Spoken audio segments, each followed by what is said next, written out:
A pergunta que não quer calar.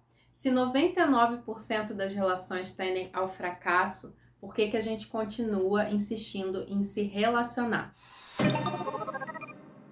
Bom, se você ainda não me conhece, meu nome é Carolina Turboli, eu sou terapeuta tântrica, mentora de relacionamentos extraordinários e criadora da metodologia Reprogramação Tântrica. Adoro falar sobre isso. Tem vídeo novo aqui no canal toda segunda, quarta e sexta, então já vai deixando o seu like aqui embaixo para mim, para fortalecer esse canal, mostrar para o YouTube que esse é um conteúdo relevante e já vai se inscrevendo e ativando as notificações. E bora de conteúdo!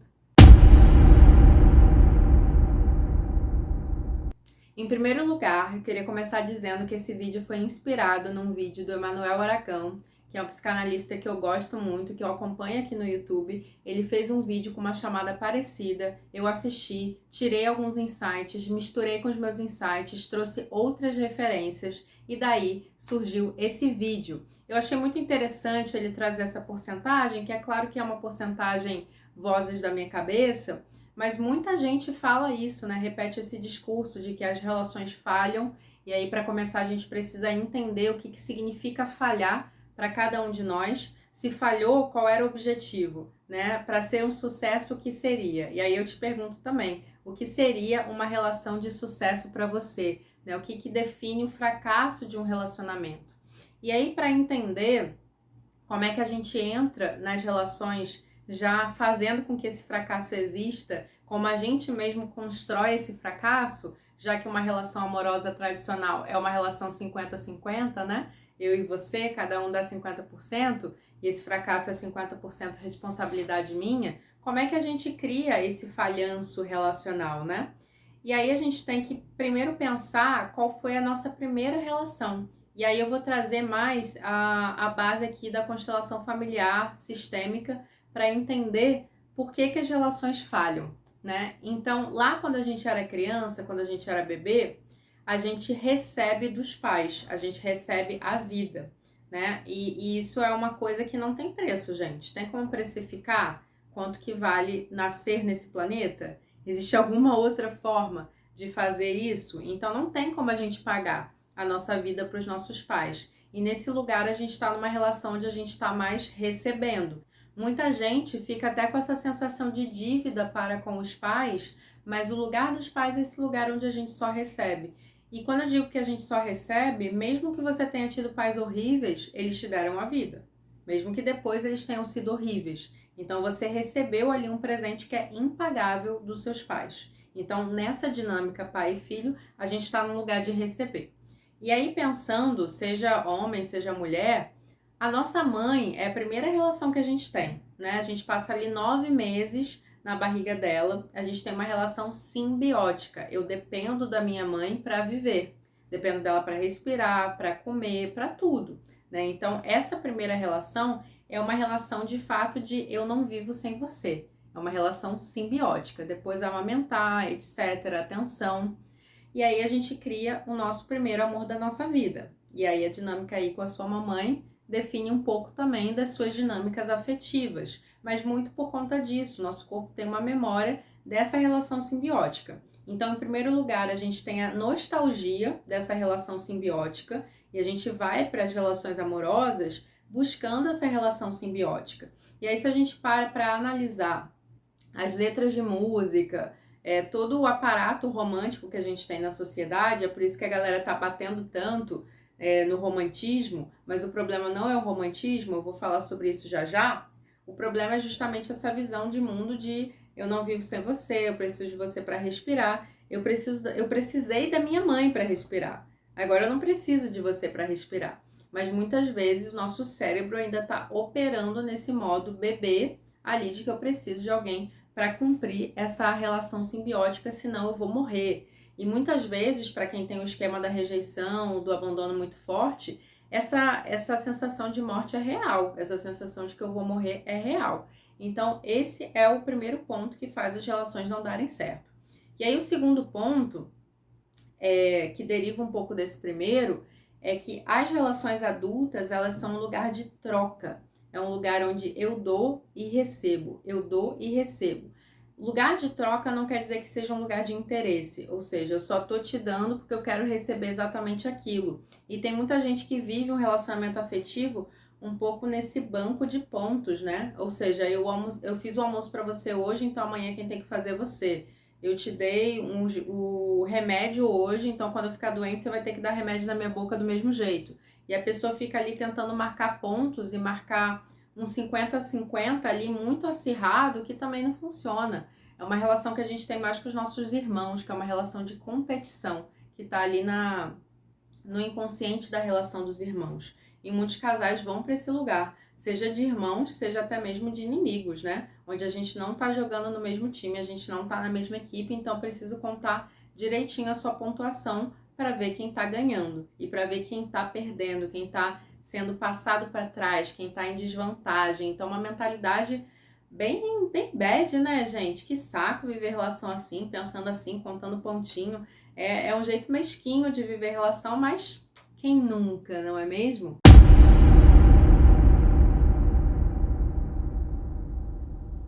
Então tem essa parte da troca.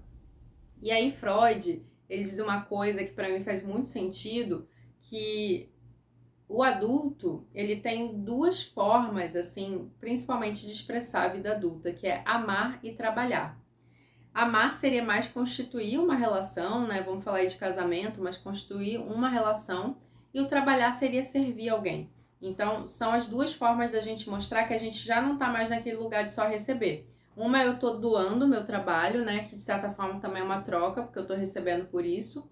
E o outro lugar, eu estou amando, então eu também estou trocando. Então, isso seriam duas formas que a gente tem de viver a vida adulta. E eu, como taróloga, né, não sei se vocês sabem, mas eu já trabalho com baralho cigano há muitos anos, assim, dou aulas de baralho cigano, e durante toda essa trajetória como taróloga, eu posso dizer que essas são as duas grandes questões que vêm no tarô. Ou a pessoa está perguntando de trabalho, barra dinheiro, ou ela está perguntando de amor.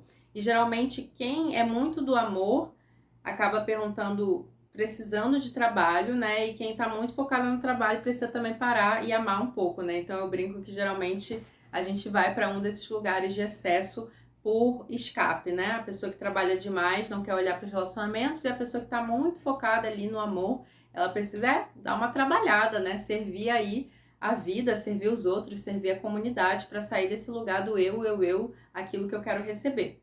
E aí a gente entra num terceiro ponto que tem a ver com esse, que é justamente a gente entrar nas relações desse lugar muito infantilizado, né? Eu atendo muitas pessoas, né, na minha mentoria e tem um exercício que eu faço, que a gente desenha o nosso parceiro ideal com base ali em algumas ferramentas tântricas de PNL, enfim, uma ferramenta um pouco mais complexa do que isso que eu vou trazer aqui, mas o principal que eu queria dizer é que eu sinto as pessoas exigindo muito do seu parceiro.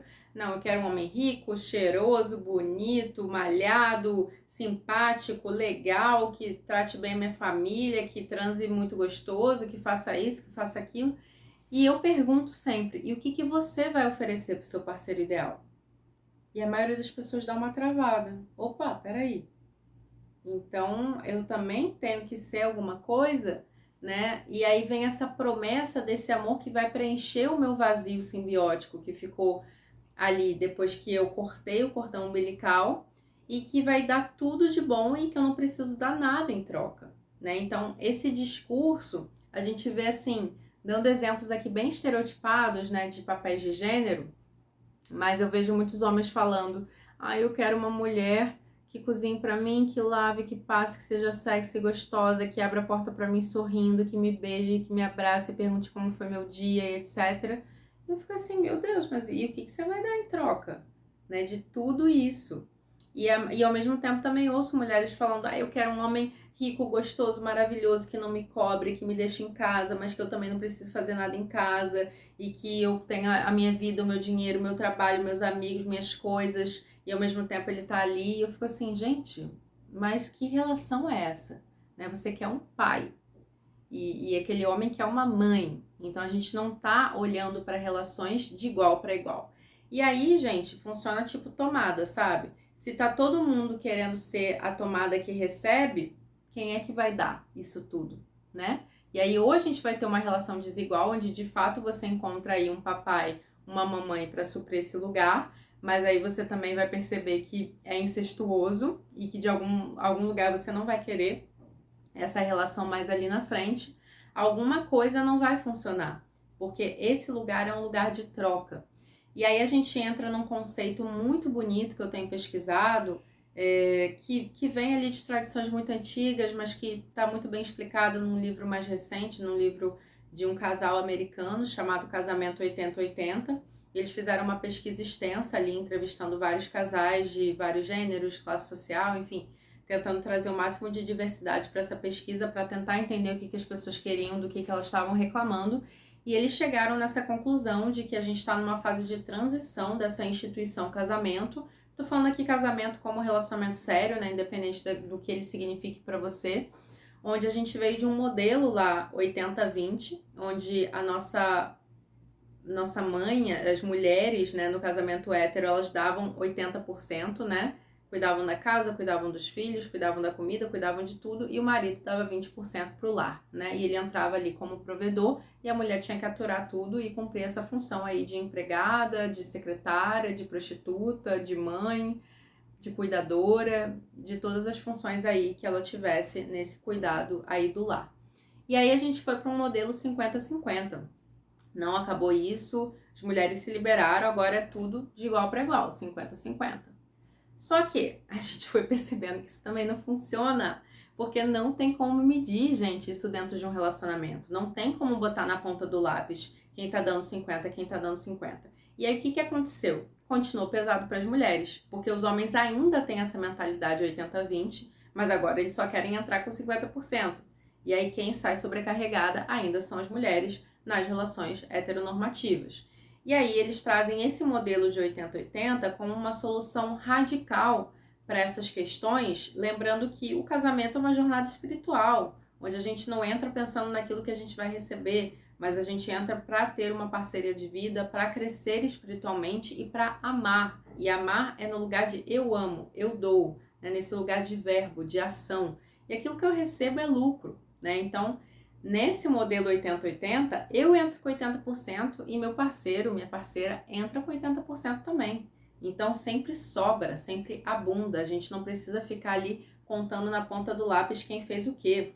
E aí me lembra uma imagem assim, que eu estava usando como exemplo outro dia falando sobre isso para uma mentorada, que é aquela mesa assim, onde as pessoas ficam brigando quem vai pagar a conta. Não, eu pago, eu pago, eu pago, eu pago. E aí sempre tem alguém que paga e sempre fica aquela dívida no sentido positivo no ar, né? Sempre tem uma abundância no ar. Então, as relações no começo, elas são assim, né? Eu tô me sentindo tão grata de me relacionar com você, você tá me dando tantos inputs positivos que eu faço alguma coisa por você. Aí você adora aquilo que eu fiz, aí você dá um pouco mais, aí eu dou um pouco mais, aí você dá um pouco mais, aí eu dou um pouco mais. Até que chega algum ponto que você me magoa, aí eu dou um pouco menos. Aí eu também magoo e dou um pouco menos, dou um pouco menos, dou um pouco menos, até que fica zerada essa conta, né? Então, para a gente estar sempre nesse fluxo da generosidade radical, a gente precisa estar sempre doando.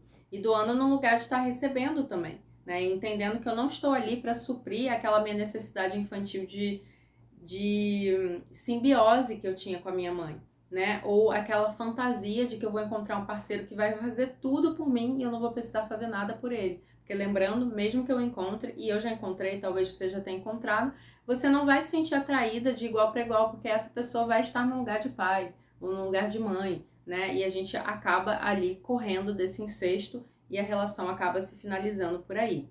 Então, eu acredito muito na lua de mel sem fim, né, que é um conceito, é o nome da minha próxima mentoria, para minha mentoria de casais, né?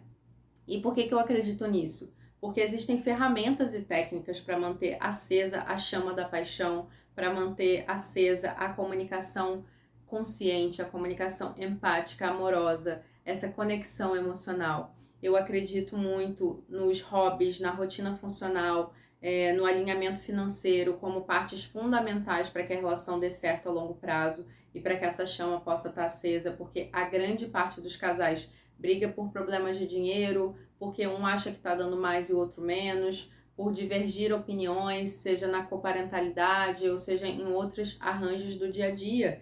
E eu fico olhando para isso pensando, gente, mas existem ferramentas para lidar com isso, seja ferramentas de gestão, ferramentas tântricas para lidar com as questões da sexualidade, da conexão emocional, da intimidade, sejam ferramentas energéticas para lidar com outras questões que surjam, e a gente precisa lidar com isso como algo que vai exigir o nosso esforço. Ninguém espera ter um jardim lindo ali, quem gosta de jardinagem, sem estar cuidando ali daquele jardim. Eu sei que é uma metáfora bem clichê, bem batida, mas é verdade. As pessoas entram na relação dando zero e elas esperam receber 100% daquelas relações que elas estão entrando. E aí tá todo mundo indo para campo com essa mentalidade. A geração Tinder é uma geração que entra ali esvaziada, ou seja, eu não tenho nada para dar, eu acabei de terminar, tô desempregado, tô sem saúde mental, mas eu quero receber tudo, né? Então eu entro ali como uma promessa, né? Como um cassino, achando que eu vou sair rico, rico de amor, rico de afeto, rico de libido,